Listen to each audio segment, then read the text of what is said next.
আসছে 29 মে অনুষ্ঠিত হতে যাচ্ছে মোহনপুর উপজেলা পরিষদ নির্বাচন 2024। এই নির্বাচনকে সামনে রেখে আজ 19 মে রোজ রবিবার নির্বাচনী প্রচারণায় নামেন তরুণদের মধ্যে তুমুল জনপ্রিয় একই উপজেলার সদ্য সাবেক ভাইস চেয়ারম্যান মেহবুব হাসান রাসেল। দোয়াত কলম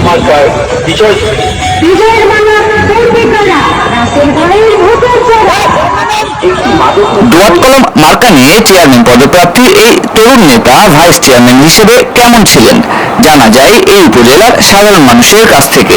উনি এখান এলাকার লোকের জন্য যে ভাইস চেয়ারম্যান ছিলেন তার দায়িত্বটুকু ঠিকমতো পালন করেছেন কিনা? জি 100% সফলভাবে পালন করেছেন।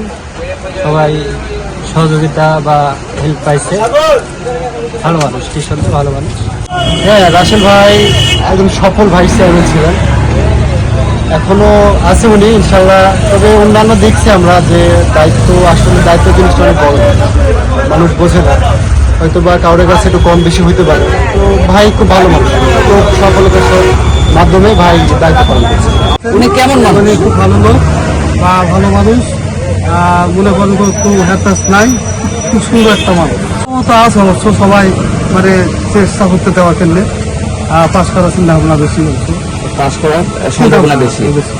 আমরা সব এসেছি মনে করেন, আমরা রাসেল ভাই খালি ভালো লাগে ব্যবহারের জন্য, আমরা টাকা পয়সা চাই না, ব্যবহার চাই। আমরা নাগরিকের কাছে যে চাই একটা কোনো চেয়ারম্যানের কাছে গেলে যে আমাদের কথা বলে আসবে, যে রাসেল ভাই রাত 10টাকে একটা বলার সাথে সাথে মনে করেন আমাদের সামনে হাজির।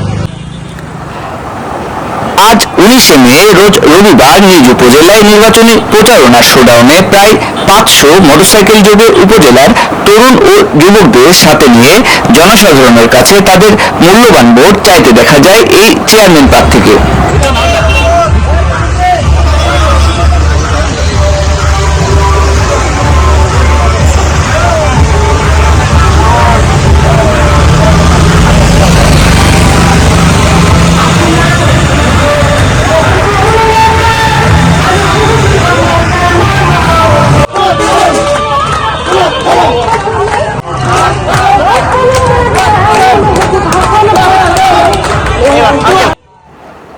এই সময় নিজ উপজেলার ভোটারদের উদ্দেশ্যে তিনি বলেন, মোহনপুর জাতি শান্তিপূর্ণ এবং দুর্নীতি মুক্ত, মাদক মুক্ত সমাজ ব্যবস্থা আমি করতে পারি এবং মোহনপুরের নির্যাতিত নিপীড়িত মানুষের পাশে দাঁড়াতে পারি। তাদের উপর যে অন্যায় আচরণ, অন্যায় বিধি বা অন্যায় কিছু করতে না পারি, আমি জনগণের পাশে থাকবো এবং মোহনপুরকে একটি মডেল উপজেলা হিসেবে উপহার দিতে পারি। আমি ভাইস চেয়ারম্যান ছিলাম এবং ভাইস চেয়ারম্যান 5 বছর থাকাকালীন আমার কোনো অবাদ নেই, কেউ দিতে পারবে না।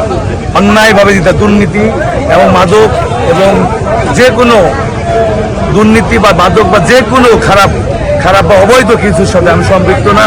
এটা 5 বছরে প্রমাণিত হয়েছে। 5 বছরে যদি আমি খারাপ কিছু করতাম তাহলে এই মোহনপুরের মানুষ নোংরা কথা, বিপদ কথা অনেক বাতাসের আগে উঠে মানুষ জানতে পারতো এবং বলতো। আমার বিশ্বাস কেউ যদি আমার বিরুদ্ধে বলে সে মিথ্যা বলবে। আমি 5 বছর ভাইস চেয়ারম্যান করে আমি মানুষকে দেখিয়ে দিয়েছি আমি অন্যায় কিছু করিনি, দুর্নীতিকে ঘৃণা করি, মাদককে ঘৃণা করি এবং মোহনপুরের নিপীড়িত সাধারণ মানুষের পাশে দাঁড়িয়ে আমি মানুষের কাজ করার চেষ্টা করি। এই 5 বছর আপনারা দেখেছেন আমি কি করেছি। আমি উপজেলাতেই ছিলাম 5 বছর, আমি উপজেলাতেই ছিলাম। আমি উপজেলার চেয়ারম্যান প্রার্থী হয়েছি তাই, এবং অনেকেই কেউ কিন্তু নির্বাচনে ছিল না, অনেকে ইউনিয়ন থেকে এসছে, ইউনিয়নে ফেল করে উপজেলার চেয়ারম্যান হতে এসছে। আপনারা জানেন আমি রাসেল কেমন মানুষ। আমার বিশ্বাস যে মোহনপুরের মানুষ আমার পাশে দাঁড়াবে। আমি ছোট থেকেই মোহনপুরের নিপীড়িত মানুষের পাশে দাঁড়িয়ে আছি। আমি মাস্টার্স পাস করে চাকরি করি না, ব্যবসাও করি না। আমি মানুষের পাশেই দাঁড়াই, মানুষের সাথে সবসময় থাকি। মানুষের পাশে দাঁড়াতে হলে আমার একটা জায়গা দরকার, তাই আমি উপজেলার চেয়ারম্যান প্রার্থী হয়েছি। আমার বিশ্বাস জনগণের, মোহনপুরের সাধারণ মানুষ আমাকে চিনে, জানে এবং আমার সম্বন্ধে জানে। তারা আমাকেই সিদ্ধান্ত নেবে, আমাকেই রায় দেবে বলে আমি বিশ্বাস করি। RBS Pavel, news 2 TV, Mohanpur, Rajshahi.